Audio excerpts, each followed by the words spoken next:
On this episode of TGE's Current Read, we're welcoming powerhouse South African creative Nadia Davids, an award-winning playwright and author whose work consistently balances a sharp intellectual edge with a deep, almost spiritual connection to home. Nadia joins us in studio to chat about Cape Fever, a haunting and atmospheric novel and an accomplished piece of Gothic historical fiction, which JM Coetzee calls an invaluable body of work, and Lucy Caldwell describes as an utterly beguiling read. Nadia Davids, welcome back to Johannesburg, and welcome to TGE's Current Read. Thank you so much, Sam. It's wonderful to be here.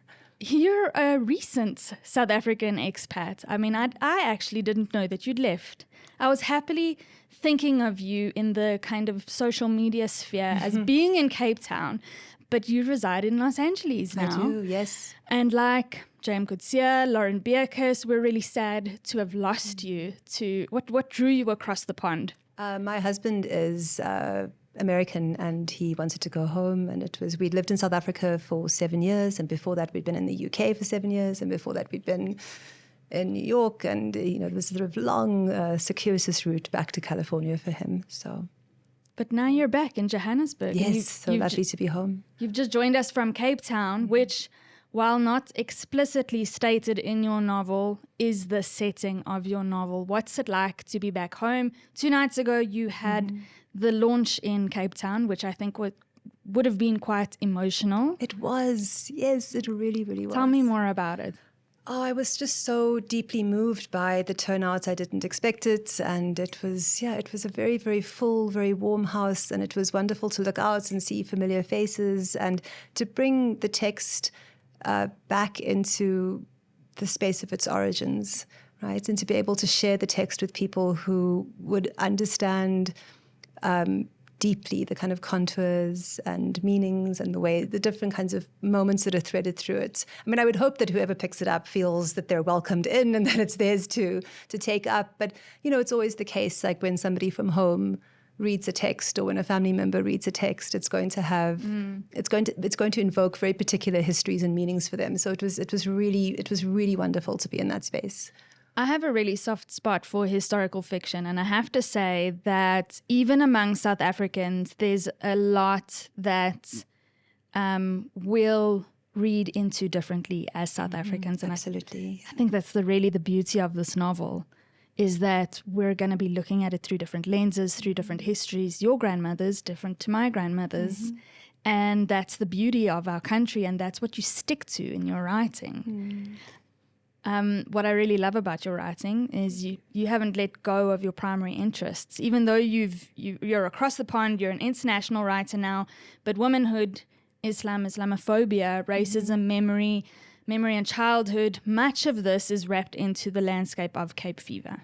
It really is, and thank you for recognizing that. I mean, I've been reflecting recently about how I feel profoundly privileged to have been born in Cape Town, into Cape Town's Muslim community, just personally, but also as a writer, because I think it's given me the most extraordinary landscape from which to draw. It is such a profound, rich, meaningful, quite glorious history of survival and creativity and resilience and profound meaning making, even in a space of kind of tremendous dislocation, that I feel like I've been able to just mine the tiniest bits of it, and it's always given me this rich, wondrous material to work with. So, I mean, I think there was a long period when I was writing about Cape Town and writing about this very kind of specific part of Cape Town and the specific community of Cape Town, I'd be routinely told by people outside of Cape Town that nobody would be interested. This would happen even with theatre pieces, that it was very, very difficult to understand it and nobody would be interested, and it was so specific. And, the temptation was always, I guess, in some ways to then, I suppose for some there might be a temptation then to leave and to reorient it. But I just felt a very profound connection to that landscape. And I felt a particular kind of devotion to it. But I also felt honored about being able to write about it. So, yeah. Maintained the thread, which is not to say that I wouldn't one day be, thrilled to write about other places, because I think it's very important for creative people, any person in the world, to be able to travel and move in the way that they feel drawn or fit. But yeah, Cape Town, it occupies a very specific place for me. So give us the elevator pitch without giving too much away. What is Cape Fever all about? Obviously, I know, I've read the book, but from the horse's mouth, what is your book about? Cape Fever is a novel set in the 1920s or 1920 in a fictionalized version of Cape Town, or a colonial outpost. And a young Muslim girl called Soraya goes to work for an older British woman as her live-in maid. And the older woman offers to write letters on Soraya's behalf, and this to her fiancé Noor, and this becomes a process by which they become facily entangled. I don't know. Elevator pitches are tricky. It's good. And there goes. And there are ghosts. And there goes. I love it. Yeah. So, and in amongst the wildfire, come for the ghosts. Come for the ghosts, stay for the critique of empire. And the drums. There is drums that it gets to this heightened. I was sitting up in bed going, OMG, what's going to happen now? And you don't expect it. Comes unexpectedly. We won't say much else, but I do find the power dynamic of these two characters is interesting. It's beguiling, but also quite benign. If you're 1920s South Africa, you're a 19-year-old Cape Malay girl, and you need to work.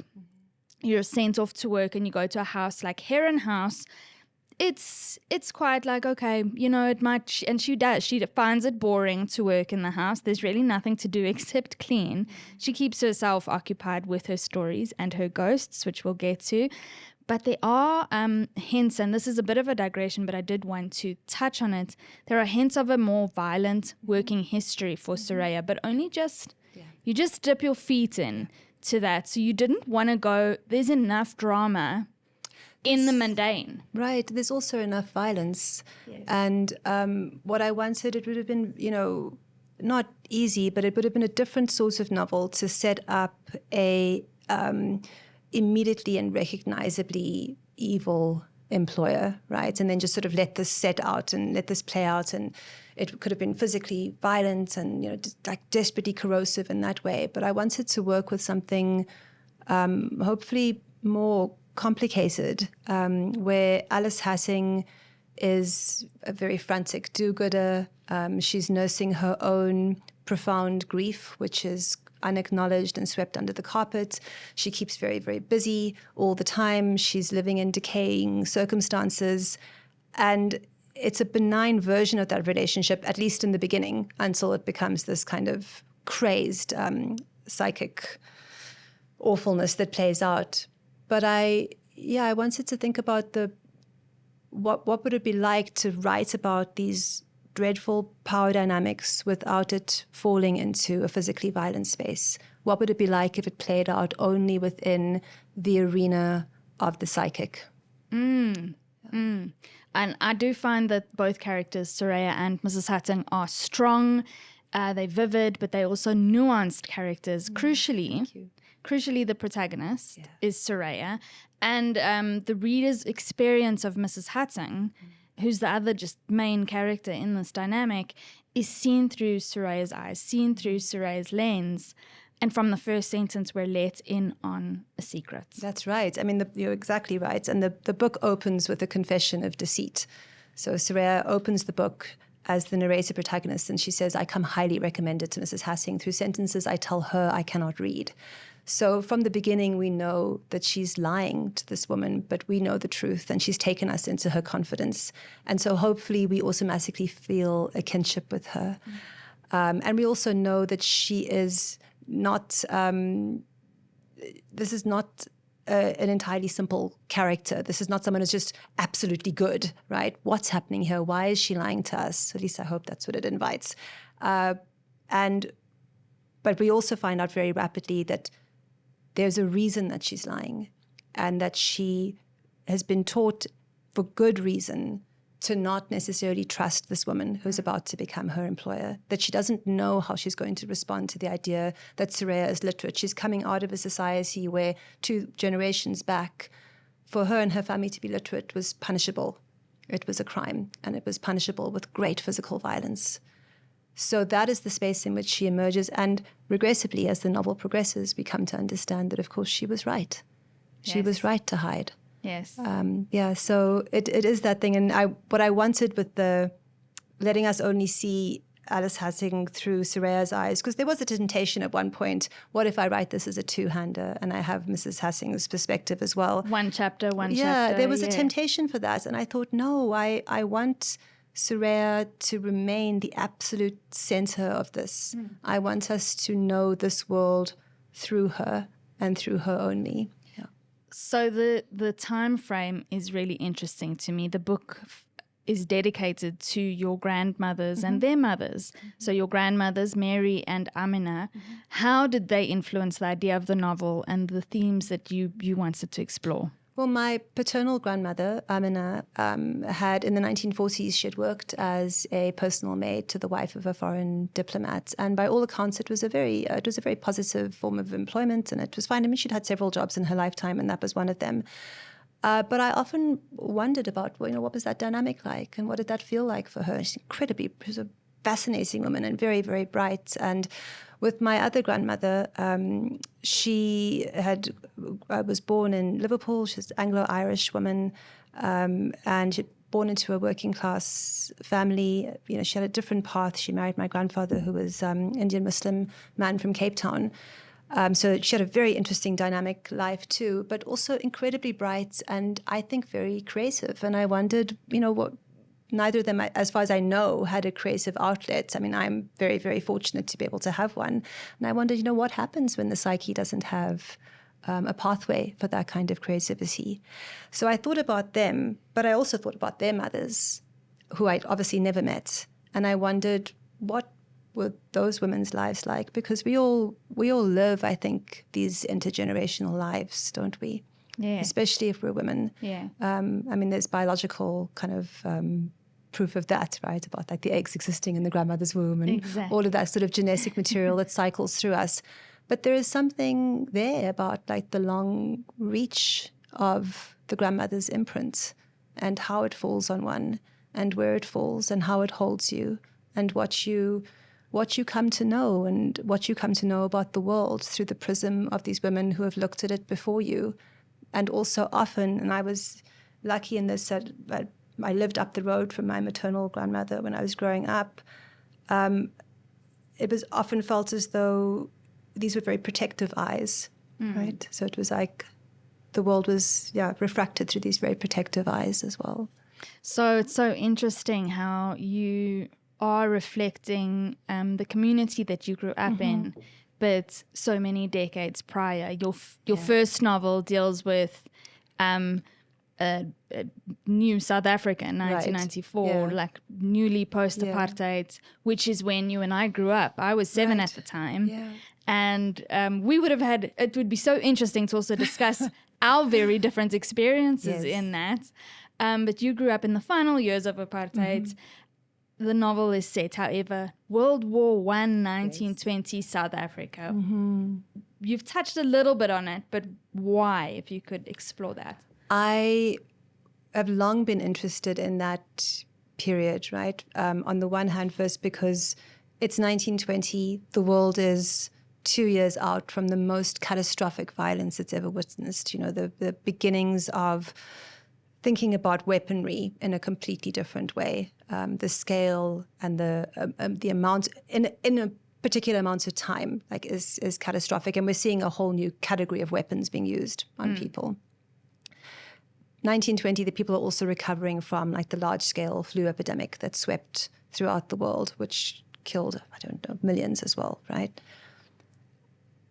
But people in 1920 don't know that this is an interwar period. It's not just a post-war period, it's an interwar period. And we, in retrospect, do understand that.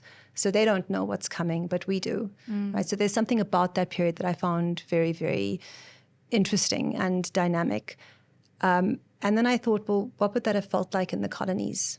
And what would that have felt like, that period have felt like in, for instance, in Cape Town as a colony? Because it's not just about reeling from the after effects of the First World War. It's also a city that is a couple of generations outside of the freeing of those who were enslaved.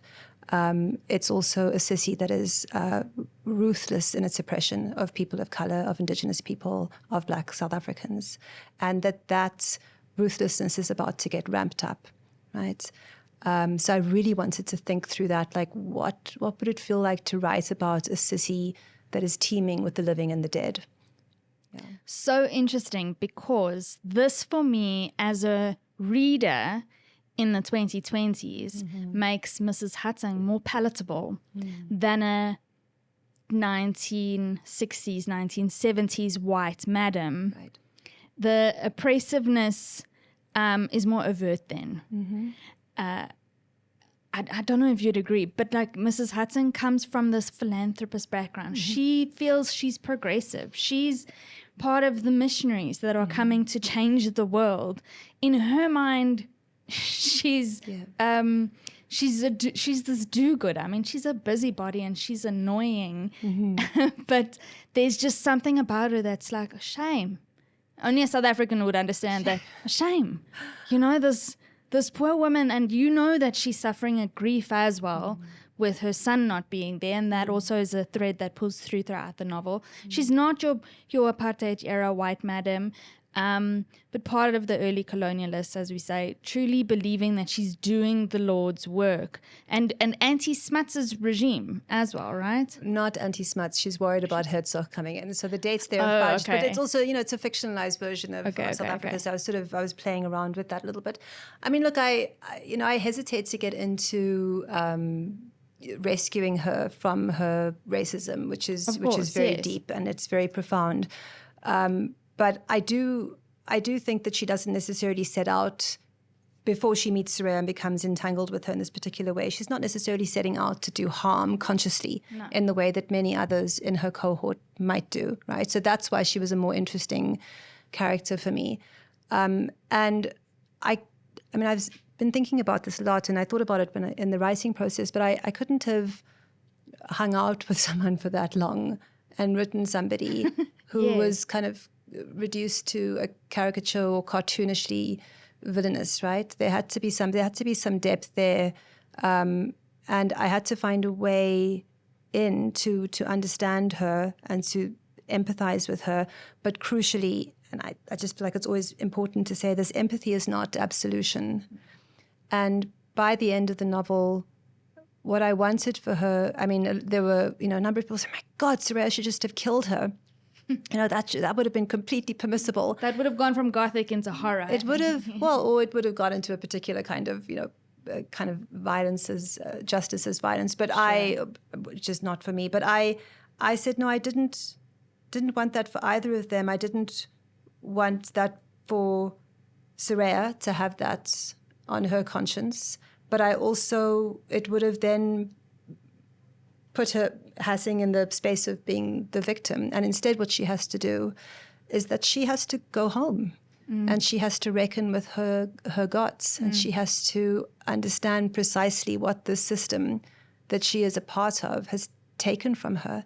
And as much as she's been a beneficiary, it has extracted things from her. Yes. And it's extracted things from her child. And a friend of mine said, she said this character is completely insane, and that she thought that it was a very telling and devastating thing that by the end of it, that's the character standing outside the asylum gates begging to be let in.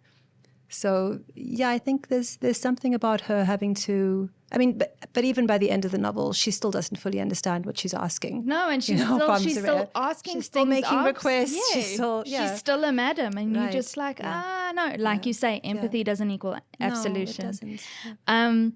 But her philanthropy and her do-gooderness extends to her relationship with Soraya, and she offers to write letters to Soraya's betrothed on her behalf, assuming that Soraya can't read or write. So so we journey with Soraya in terms of her perception and her power dynamic with Mrs. Hatting. We start off with her feeling very lucky that she's in this job and that there's no man in the household. Yes. And no children. It's not busy. It's quiet. It's just the two of them. Yeah. Then at one point in the novel, Soraya goes to District 6, and there are certain people that she comes across that don't have very nice things to say. And to her confusion, she almost comes to Mrs. Hutting's defense. Yes. And she just, she's surprised by it. Obviously, then, we end up in a very different psyche or relationship. But I do want to, another digression, there's an Irish soothsayer that she comes across. When I read that your maternal grandmother was Anglo-Irish, is that a kind of a nod to that? Absolutely, yeah. Not like a great grandmother or a great aunt, kind of a conjuring of that side. So how interesting, because we're talking about colonialism, we're talking about people of color, but we're also talking like English-Irish politics, and this soothsayer woman is treated like a maid or a servant who comes in, right? Yeah, well, those are the complications of kind of the colonial landscape. Right, is that there are hierarchies and inventions of whiteness and of color happening all the time, and that these things are fluid depending on what is expedient for the people who have the power. And so the Irish woman in this imagined space lives in the district. She's accepted in that space, as many people were. She's a working class woman, and she's very clear about the fact that she comes from a place that has been colonized too. Right. And so I wanted that figure to kind of complicate some of the ideas around race in the novel, and just think about like what do solidarities look like in this moment. But I did have a lot of fun writing the seance scene as well. I mean, it was wretched and sad and grief struck, but it was also that Irish says she's an interesting figure because we don't quite know if she has this sight or if she doesn't. But she also offers Soraya a warning.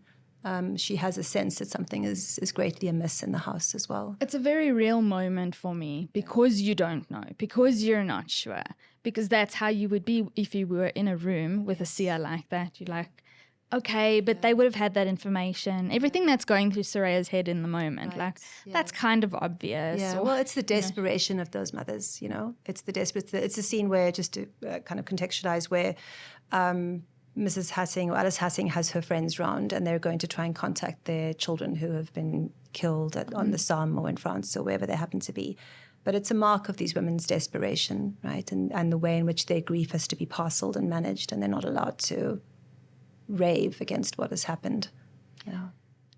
So we cross over into the realm of the Gothic ghosts and something that came out of your brilliant mind, the Grey Woman.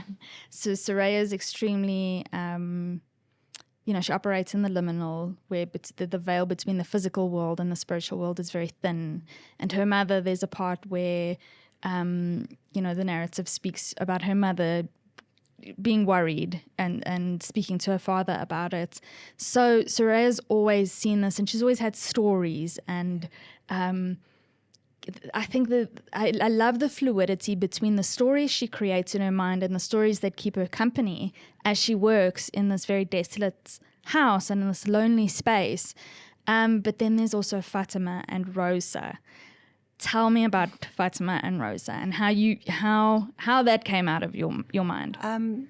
I knew that I wanted Soraya to have a very, very rich and feverish, beautiful imagination that was wild and the place in which she was most free, and that her imagination would be a source of agency and survival and retreat for her. I have a friend who talks about how she thinks there's a relationship between clairvoyance and writing, and I said, I agree, because writers and clairvoyants are trying to do the same thing. We're trying to understand what people are thinking and feeling and then speak it out loud in some ways. So for me, Soraya is, she is this, as you described her, she's a storyteller. And so she has always been alert to the city that she lives in and the way in which that city has both the ghostly, the unseen, and also, the physical realm that we all live in. And so when she arrives at Heron Place, one of the first things she recognizes is that there is one of the grey women resides in this house, and that it's probably the ghost of her predecessor, Fatima. And as the novel progresses, indeed it is Fatima, and she becomes a source of support and comfort to Soraya, and warning as well. And then Rosa is the figure in the painting that she talks to. So it's almost taboo, as you mentioned in the book. It's almost taboo to paint portraits of people in the Islam culture or in the Muslim culture. Yeah, sorry. and there are some injunctions. There's some people who disagree around it, but there are injunctions to not paint a face. That it's an attempt to replicate what only God can do, and And it's almost that's almost a point of gossip for when Soraya goes back home. Of just like there's this picture, and the picture of Rosa looks a lot like Soraya as well, which is also just kind of weird, kind of creepy. Soraya has dreams. I think also you transition so well from the narrative into the spiritual space of like, where are we now and what's real and what's not. You mentioned that these grey women and that kind of space, that thin veil is a kind of a nod to feminine rage. Yes. Exactly. So it also, like, it was a surprise to me. Not a surprise to me. It was a learning curve, which is what I love about historical fiction, is that you grew up exposed to Irma Ston's portraits. And that's a bit of research I had to do. Okay. Which we'll put onto, set links for our listeners and our viewers, and how you cleverly kind of used Rosa's portraits as commentary on, I'm assuming, as commentary on agency and ownership with regards to that. How so? Well, just quickly to go back to the grey women, and like lovely description of it as they're supposed to exemplify female rage. And so I wanted to have this category of sort of ethereal figures in this landscape that are, I say, neither ghost nor jinn. And they are only women, and I call them kind of debt collectors and score settlers and anger gatherers. And they lurk around the city making mischief and creating problems for the powerful. So whether they're haunting government buildings or frightening the horses of powerful men or standing guard outside the slave lodge, they're there to kind of create a reckoning, right, for the city. And some people can see them and some people can't, which for me was kind of a metaphorical gesture about what it means to live in Cape Town anyway. Some people look, some people refuse to look. And then with the painting of Soraya, of Rosa, it's drawn loosely from the stone paintings. It's not exact. I mean, there's some inspiration behind. The stone paintings offer some inspiration for that kind of portraiture, which is very, very beautifully done portraits of Muslim people from Cape Town. There are other portraits, of course, she did of people from Zanzibar. And whenever they were written about, when you get the title of the painting, it would be Malay girl or Malay psychic or very old man. Yes, and if a portrait was painted of a white European person, we would have their age and their name, and there would be biographical detail about them. So there's a fascinating split there around who is granted full personhood, right, in the imaginary of the artist. And yet, I also found the paintings as a child, and I continue to, I find them riveting and rich and profound, because I think that there is something flowing between, regardless of in spite of the political apparatus surrounding them, there's something that flows between the artist and the subject. And I feel that there is great agency in emanating from the subject, in the painting. So going off of that and extending that art, I find the art very Cape Townian, by the way. Just a digression, but you also spoke with Karen Shimke, and she wrote about it in her love letter about the painting Holiday Time in Cape Town by James Ford, and you chatted with her about how you went back to it while you were writing Cape Fever. Again, I'm going to just put it in our show notes so that our viewers and our listeners can can have a look at this painting, because it is quite... It's insane. It's so surreal. It is surreal. In fact, I had a section where a print of it is hanging up in Heron Place, and it ended up on the cutting floor. But I think Soraya looks at it, and she for her, it's like the madness of the settler mind, of this kind of mad scramble. And I think there's a section in the painting, and I could be wrong, but I think there are policemen arresting or dragging some either African, Black African, South African, or Malay figure, I'm not sure, sort of dragging them off. And I think Soraya thinks to herself, like, oh my gosh, well, that's unchanged in this bright new future that's been imagined. It looks like, I'm going to get the artist wrong, but it looks like one of those Dutch, I'm looking at it now, and it looks like one of those Dutch puzzles, puzzles by a Dutch artist, where there's like a lot going on. So it looks like you've got the waterfront, and you've got a rainbow, and it's just, there's so much going on, and it's this like quote unquote utopian. Yes, it's supposed to be utopia. Supposed to be. But don't you find? I mean, I'm always fascinated by looking at things from 50, 60, 100 years ago, where people's sort of imaginary of what it's going to be like in this moment, and then sort of trying to find out like where are things lining up, and where is this completely kind of insane futurist vision, or it's so weird and fascinating. Definitely Cape Town, but so just not what it is today. But what I did find really interesting about the painting as a child, and then later thinking about it, is that I could recognize that it was Cape Town as a child, and it looked old-fashioned, but I also could see that it wasn't Cape Town. So there was something kind of peculiar and odd about it, and strange about it. And I suppose in some ways that's what I was trying to think about with the novel, is to say this is both Cape Town and it's not Cape Town.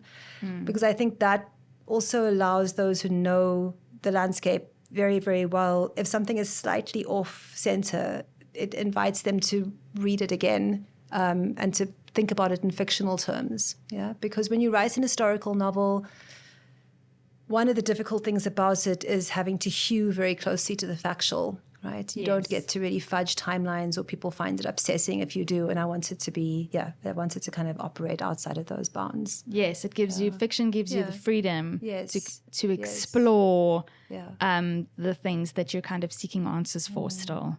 You're not just relaying fact. I get you. I do want to extend that art. We're looking at art, we're looking at the portraits, we're looking at the James Ford painting. But Soraya's letters are also a form of artwork, communication. And, they're taken over by Mrs. Hutting. So Soraya thinks that they're coded. Well, she codes them. She does that. She mentions her mother's kumquat tree, right? Or the kumquats, and she just briefly mentions things that she knows her betrothed Nur will pick up on and interpret differently. Right. And that Nur will understand what she's intimating, but she doesn't want to give everything to Mrs. Hutting, because there is a sense of, again, we're talking about ownership, we're talking about how much, and there's a line in it of, we know everything about them, but they don't know everything about us, and there's a power dynamic there, right? So we're going back to that kind of commentary on what exactly is happening, what exactly is at play. So is there anything else that you kind of wanted to explore there with the coding and then the subversion of that? Not without giving, it's hard not to give too much away, but there is a subversion of her coding and feeling like she has the power. Yeah, I mean, well, Mrs. Hutting cannibalizes her life, right? She is... So that, I was talking earlier that, there's not physical violence, but the psychic violence is inexcusable, it's unforgivable, and it attempts to be total. Initially the employment is that she can go home once a fortnight, even though her home is not far, and she longs to be home.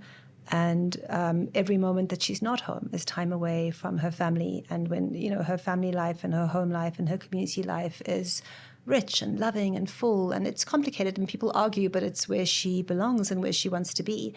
And Alice is a time thief, She just takes more and more and more of this young woman's time and her life and her relationships. So, sorry. I do want to interrupt you there and just say that as readers, we spoke about having different reads of it depending on who you are as a South African. And there are so many South Africans for who this would give kind of the ick, for lack of a better term. It would just be, there's a deep sense of discomfort of you showing a kindness because, you're a member of the family and you still have so many live-in domestic helpers in our country. And not to place judgment, I don't think that that's what we're here for. We're here to discuss the novel, but I think the novel opens up a lot of that kind of discourse that has stayed, however many decades later, in a modern-day South Africa. Yeah, no, of course, indeed. I mean, the question of labor is, I think, it's central, right? And the question of the kind of intimacies in the arena of domestic labor in South Africa is... I think it's one of the, it's one of the greatest wounds in the country, the separation of families, right? The extraction of a mother to take care of somebody else's children. I mean, these are corrosive ways in which families have been fractured over time repeatedly. I mean, these are repeated injuries. So, yeah, she longs to go back home. She's unable to go back home, and steadily Alice is increasing the time that she can be away from home. And it grows and it grows and it grows, because what she wants is for Soraya to live with her entirely and to sit with her and to read with her. And I've been saying lately that there are many, many ghosts in the novel, but perhaps the hungriest ghost of all is Alice Hassing, and that her need and her grief is insatiable. And what she wants is for this young woman to fill this need for her. But, I mean, I also, for me, in as much as, it is about Alice Hassing, the book is very much about how Soraya survives this. How she survives this, and I wanted to write a character who was very, very alert and observant and canny. And that she has the measure of the situation very, very quickly. And even though she might not understand the details exactly, because how could she know they're being hidden from her about kind of Alice's treachery, what's going on, she has a sense that something is amiss. And then it's about how she survives that and negotiates that. So you do mention her longing to be home, and I think through that longing and through her thinking about her family and that, you still manage to weave so much about culture and family into the novel. Lucy Caldwell called it slim and taut. It is a slim and taut novel. I believe that it's intentionally slim. Yes. You didn't want to create a doorstop. Yeah. You wanted to create a slim novel. But there is so much, and it's so layered. Soraya's father is an Islamic calligrapher, again, learning so much, and just kind of, hey, I didn't ever consider that. I didn't think about that as an occupation and as something someone would pour their heart and soul into. And there's so much depth to what we learn about, the Cape Malay culture and Islamic culture in Cape Town. And that's so specific to Cape Town as well. Alternatively, there's so many readers that'll feel seen and will be like, hey, the sugar, salt, right? Jars on the in the kitchen, which are there for purpose. It's sugar, salt, and rice. So sugar for sweetness in your life, rice so that you are always full, and salt to keep the bad spirits at bay. Yeah, so I think there's a lot of readers that'll be like, oh, well, my granny had those jars in her house, and that's the beauty of literature for me. We learn about language and consider the power struggle between writing stories and history and stories, and how, the difference between something being passed down orally versus something being passed down in writing, and the kind of merits of that, and, well, not necessarily the merits of that, but the dichotomy of it, I suppose. What's better in the eyes of some. And you spoke about it being unlawful for someone like Soraya to actually have learned to read and write. Not in her generation, but like two generations back. Generations. also, and you can jump in at any point, but I'm really listing all of these kind of layers of how you bring in culture and family, and just so deftly woven in. Oh, that's kind. Thank you. To Mrs. Hatting, the main storyline and the main story arc is Soraya and Mrs. Hatting, but we learn about Soraya's mother and her loss. And her sacrifice. It's also something else to consider without revealing too much about the ending. I feel like Soraya's mother is such a winning character. How do you feel about her as you sit here? I loved her so, and what I realized right towards the end of the novel, this is the mother who constantly tells Soraya to hold certain things back, to not tell everybody everything. And I only realized towards the end of the novel that she'd never revealed her name to me. So she, along with the baby that she grieves, the baby who passes in the flu epidemic, they're both unnamed. And what I wanted with Soraya's mother was to really, to think through motherhood and daughters and how they connect, and also the ways in which she is a grieving mother. Been thinking about how there is a sense sometimes that those who come out of impoverishment, or historically people would have large families, or people who are subject to kind of the horrors of continuous war or violence or bombardment, that when they lose one of several children, or that it doesn't register in the same grief-struck way. And I wanted to write a character that utterly refused that myth, that disgusting, abhorrent myth, and to say, no, people grieve their lost children, regardless of the circumstances. And that here is this woman, a washerwoman, she rises every day to clean, to put food on the table, to keep the house going. And she was inconsolable in her grief. And Soraya describes her mother in terms that, in contemporary terms, we understand that her mother slipped into a grief depression. But of course, Soraya doesn't have the language for that. So she just talks about how her mother sat there and the food would burn, and she and her sister's hair would go unbrushed. And it took a long time to rouse her mother from this kind of dream state that she was in. So I wanted to talk about the grief of that, and the honor, the way of honoring those losses, especially because in the realm in which they are, the lost boys in Mrs. Hassing's circle, they're so valorized, right? Yes. And the loss of those boys is something that is honored in public continuously, even if the mothers are subject to particular parameters of grieving.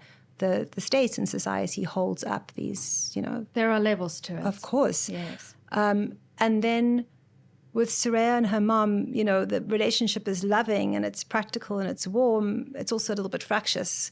And only at the end does Soraya, who has always had a very beautiful relationship with her father, bit of pedestalizing there as well, but they relate in terms of their artistry and their interests. It's only at the end that she realizes the fullness of her mother's hand in her father's work, which her mother has hidden as well. And wants to keep hidden. Yeah. And so Soraya has this kind of epiphany towards the end where she realizes her mother's hand in everything, which I thought was a really important idea, because in so many ways the novel is, I think, about the ways in which we miss each other. And there are sort of categories of missing, but I thought that coming together of Soraya and her mother in the end was really important to me. To me as well, I think you speak about the grey woman and the kind of reckoning that still needs to happen, and the feminine rage that's there, the female rage that kind of haunts the city. And then you have small pockets of reconciliation like that, which for me is a loop tide. And you so nicely showcase the two different variabilities of Thank that. you. The fever landscape. I want to talk about Cape Town.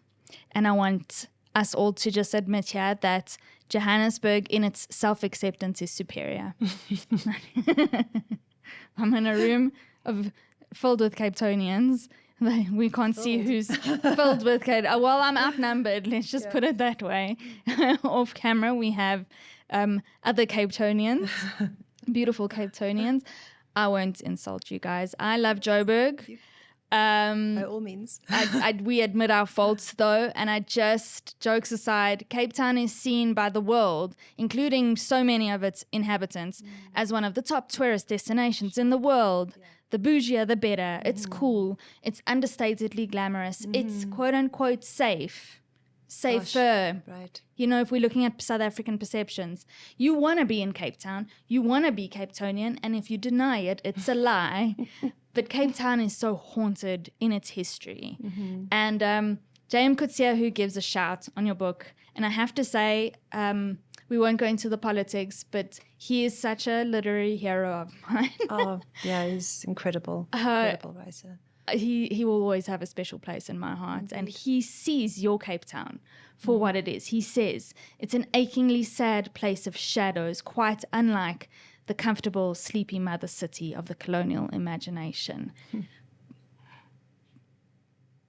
How did you feel when you received that shout, or when you received feedback like that after putting blood, sweat, and tears, I would imagine, into writing this Cape Town? I mean, I was shocked and moved, and I was just unbelievably grateful. And I thought it was an act of like astonishing generosity. Yeah. Well, it's the truth. So I suppose I think you writing Cape Town in that way is a generosity. You're showing the world the truth of it. I mean, I think there's so many artists doing exactly that in such kind of riveting, interesting, extraordinary ways. I mean, I feel very lucky to be part of a generational cohort. Like, I think, Thanya Peterson's work in terms of like the incredible artwork she produces, my friend Ilse Wolf and her incredible research and thinking around the architectural spaces of Cape Town. A generation above me was Siraj Rasul's work on District 6. And I just feel like I'm very lucky to be in this incredible intellectual cohort and creative cohort of people who are constantly remaking and rethinking the city and thinking about these creative interventions around the city. I mean, it's a very exciting group to be part of. So I'm not alone in doing this work, is what I want to say. Of course not. And I feel like my work is in conversation with all these different people, and it draws on that kind of really rich, productive seam. It's good to be in conversation with others. And it's an important conversation to be having. Yeah. That's the work of artists and creatives. On that note, Soraya works at Heron House, where Mrs. Hutting resides. That's what you imagine to be a type of Oranjezicht. Yeah, I did. I was thinking about there was a row of homes I was thinking about in particular in Oranjezicht, yeah. And I wanted it to be just spatially, because it's not, the walking distances are not insane between like Oranjezicht and the Burgkap. You could probably do that in an hour. You could probably walk to what would have been District 6. And so I wanted it to be sort of walkable, that tight mesh of the city bowl. Right, yeah. All situated close. Even more so, so again, the Burgkap is where Soraya hails from, but she goes shopping. That's right, she does. And that's where she goes shopping in District 6, and that's where she meets the Irish seer. And I'd really love for you to contextualize that for us and to read that part, because that was truly just one of my favorite parts of reading the novel. I had such joy writing that section. So, for those who may not be familiar with it, District 6 was sort of, when was it founded? Like the late or mid 1850s, maybe. And it's the 6th municipal district of Cape Town, and it became a place where those who had been freed from enslavement and artisans and merchants and immigrants all settled. And it was a very, very, I think by the 1910s onwards, like a very interesting, dynamic, political, creative hub, but also a place for working people. There's a variety, big spectrum of people living in one space, multicultural, multiracial. And then in 1966, it was declared a whites-only area under the Group Areas Act. And I think it took about 20 years in total to forcibly remove 60,000 people. And that landscape was just turned into kind of an immense tract of desolation, and it remains largely undeveloped. And I had both sides of my family, on my mother and father's side. My father's family was forcibly removed, him along with them. And on my mother's side, it was her aunts and cousins. So it was a very powerful signifier for me growing up. I grew up right next to the neighborhood, understood that the reduction of this very kind of vibrant, integrated area into this immense tract of rubble and nothingness created an understanding for me very early on that Cape Town is shaped by histories that you can see and also the ones that you can't see, and that there are profound psychic wounds that remain unresolved in the city, and that the landscape of Cape Town, the beauty of it, its topography, has been mobilized against its inhabitants of color for centuries, right? Yeah. And so for me, it's always been a way of reclaiming parts of Cape Town through storytelling, or at least trying to. And the section in the book that sets in, again, a fictionalized version of the district, but very much like it, I did that because I thought that Soraya would go there to get spices. It made sense to me. But I was also very, very, it was very joyful to write a section about the districts that was not in the shadow of removals. And nobody has a sense that the removals are coming. So it's still this place that's in the process of making and remaking itself, and it's bustling and alive and energetic. And Right. So it was a lot of joy writing it. So give us part of that section. If you have it earmarked out there. I would love to, well, it would be a privilege to hear you reading. Thank you, Sam. This is in part 2, chapter 8. The district, its market, first light.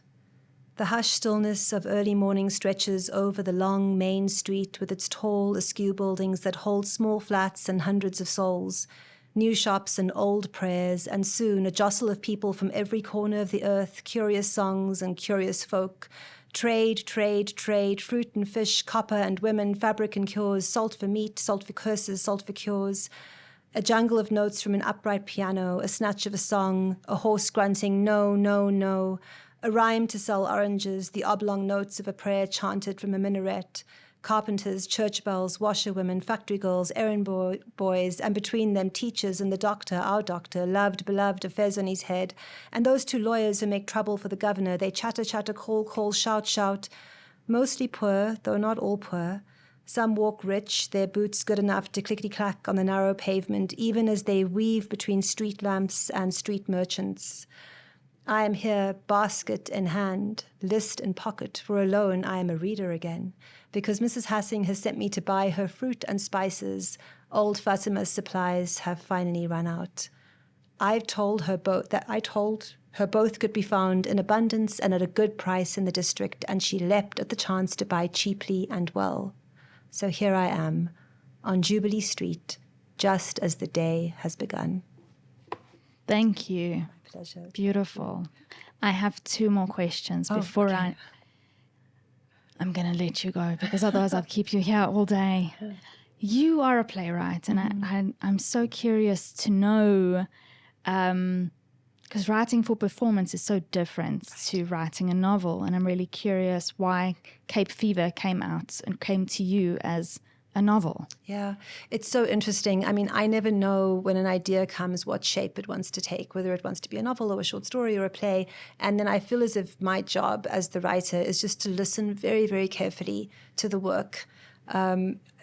It makes no practical sense when I say this, and there's no kind of formula for it, but it's just a process by which one has to listen quite patiently and sit with the work and see the form that it wants to become, and allow it to become that form. And then my job is to bring it into being in the best way that I'm able to. What I realized with this, when I realized it was going to be a novel, is that I realized that we needed to have access to Soraya's interior life, and that was the driving force of the novel. Like, there are events that happen very, very quickly, but for the first stretch, there needed to be a space allowed for her to meditate with us on what she was seeing and what she was feeling and how she was moving through this new job and this new house and what was becoming apparent. You can't do that with the play in quite the same way. You can have monologues and you can have things suggested, and that can be beautifully done. But I thought I wanted her to have these digressions. I wanted her to tell us about the place and world that she comes from. I wanted her to comment on things and bring in bits of history. But I will say that I think that my theatre brain does still shape the novel because I'm very interested in how characters sound. And I like to be alert to the rhythms of different characters and how they form sentences, how they speak themselves into being, and what they tell us about who they are and what they're conveying to the reader by what they're not saying. So It's always a very interesting thing as a playwright. I mean, the other thing one does as a playwright is that you think to yourself, I have maybe at most 2 hours with people. And so a clock is set very, very early. Or as you sit down, the clock is set and you have to try and draw them into this realm, take them through the story. And so I wanted a slim novel that almost mirrored the way in which one would experience a play, right? Is that maybe it can be read across 2 days or a couple of days, and it hopefully keeps the reader there. And then the final thing I'll say is that with my plays, I've often thought that my opening image is the question and my closing image is the answer. And that seemed to be the case with this novel as well, because it opens with Soraya handing a letter to Alice, her letter of recommendation for the job. And it closes with Alice writing her and Soraya putting that letter aside. And having the confidence to do it. Well, the confidence with which she does it is also a journey. I feel that because she's now financially yes. independent, and she knows that there's horror on the horizon, but she knows this is a moment to get strong for a fight that's going to lie ahead. Yeah, Nadia Davids, this is yes, it's slim, it's taut. I love that you set the clock on it, and that it is that because it's so richly dense and you've crafted it so well, and that really is a sign of a beautiful artist. Congratulations. Thank you for this wonderful conversation and for your engaged, thoughtful, really, you made me think. To really think about the answers. Thank you. You're so welcome, but I mean, the pleasure is really all mine. Thanks for joining us on TGE's Current Read.